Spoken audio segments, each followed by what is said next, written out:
Oke, saya minta Bang Doli dong buat ditanggapi, kalau dari Partai Golkar ini seperti apa dengan adanya wacana Zakon Kabinet? Ada kekhawatiran tidak bahwa bisa jadi untuk partai politik nanti jatahnya jadi berkurang, seperti apa Bang? Nah, saya kira untuk negara-negara seperti Indonesia ya, dan juga negara-negara lain di era modern sekarang yang sistem pemerintahan, sistem politiknya demokrasi, di mana demokrasi itu melibatkan partai politik ya. Saya kira agak sulit untuk menerapkan definisi zakon yang seperti yang tadi kita lihat itu gitu. Nah, saya memaknai sebenarnya bahwa yang paling penting adalah bagaimana seorang presiden itu yang mempunyai hak prerogatif, hak untuk menentukan itu, menempatkan orang-orang yang terbaik ya, orang-orang yang terbaik di bidangnya yang mampu membawa atau menjalankan roda pemerintahan, menjalankan visi yang sudah ditetapkan oleh presiden terpilih itu. Nah, dari mana latar belakangnya tidak perlu dikotomikan misalnya ya. Dan ini sudah terbukti sebenarnya dari era ke era di pemerintahan di Indonesia, mulai dari sebut saja presiden, mulai Ibu Megawati, Pak SBY, terus kemudian Pak Jokowi kemarin, ya banyak juga orang-orang yang berasal dari partai politik yang juga bisa punya kemampuan untuk menjalankan tugasnya, diberi tanggung jawab di tempat portofolio kabinetnya masing-masing gitu.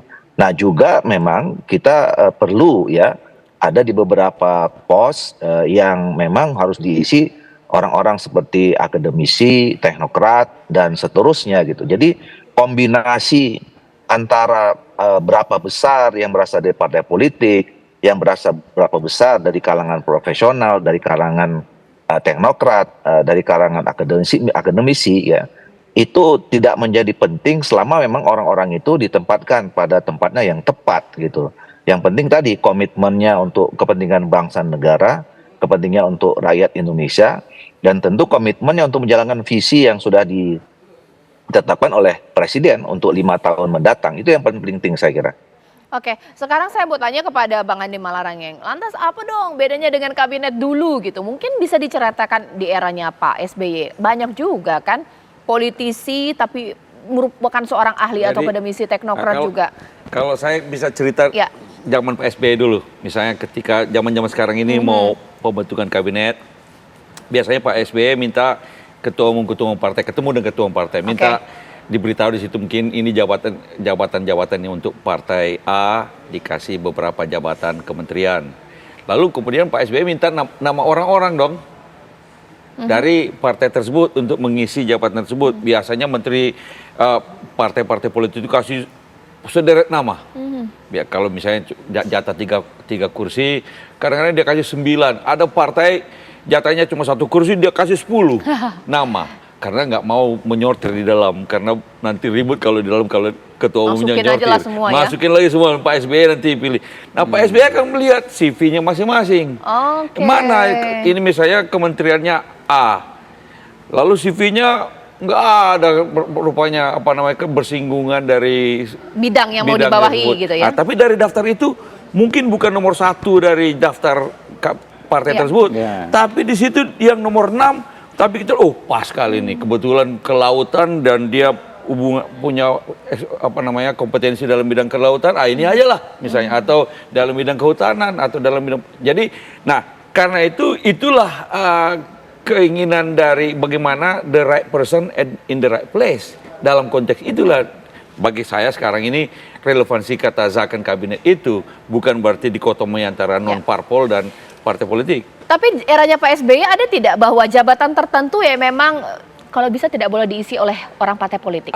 Zaman Pak SBY memang ada beberapa yang tidak diisi oleh kader partai politik. Misalnya Menteri Keuangan, Jaksa Agung, lalu kemudian Menteri Kesehatan, ya. Karena waktu itu memang mencari dari partai-partai dokter yang punya kemampuan waktu itu, kemampuan sehingga dicari itu dari yang lain. Kepala Bappenas misalnya pada waktu itu sempat akademisi dari UNPAD misalnya diajak ditarik masuk kabinet. Tapi ini adalah sepenuhnya penilaian dari presiden-presiden. Jadi Baik. tiap-tiap presiden Iya. bisa beda.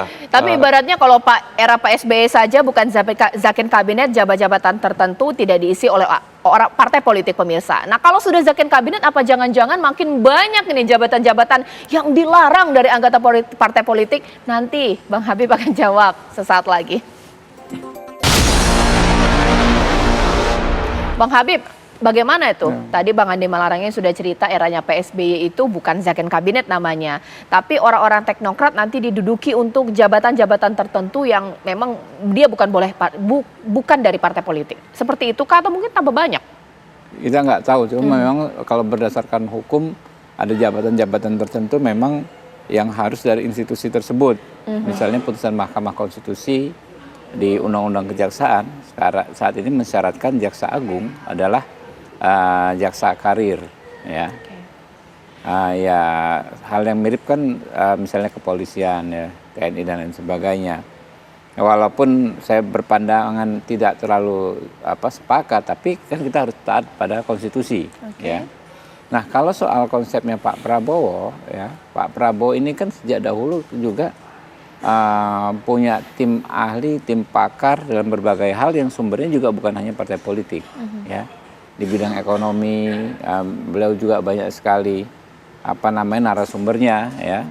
Ketika merumuskan misalnya program-program Asta Cita, ya, itu kan titik beratnya kan di program ekonomi. Banyak juga yang bukan orang dari partai politik, banyak dari kampus-kampus, dari universitas, orang tidak berlatar belakang politik seperti yang Badan Gizi, ya, itu kan bukan orang parpol sebetulnya, ya, Prof. Dadan kan, bukan, ya, memang murni akademisi. Apakah berikutnya beliau karena berinteraksi dengan Pak Prabowo misalnya atau berinteraksi dengan partai politik lain lalu tergerak menjadi kader partai politik, itu lain hal. Tapi murni itu adalah memang bukan orang politisi, bukan politisi kayak saya gini kan, saya kan politisi sejak muda berpartai politik.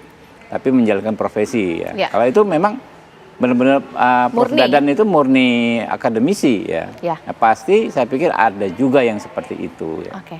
Bang Ege, sebenarnya meskipun orang sudah tahu, ya, tapi boleh dijelaskan lagi apa kekhawatiran terbesar untuk jabatan-jabatan tertentu yang sebaiknya diisi oleh akademisi, teknokrat murni, tidak terafiliasi partai politik. Ini kepentingan ujung-ujungnya, ini bagaimana Bang Ege? Ya, kalau saya mau melihat begini, ini sebelum menjawab langsung ya apa yang disampaikan Caca, saya mau mengatakan kebetulan ada Andi Malarangeng di sini dan juga teman-teman yang lain. Ini kan sudah banyak kesempatan ya dengan kecerdasan presidensialnya Bapak Prabowo itu, dia banyak berdiskusi dengan Pak SBY misalnya, lalu juga sebentar lagi saya yakin akan berkomunikasi dengan Bu Mega gitu.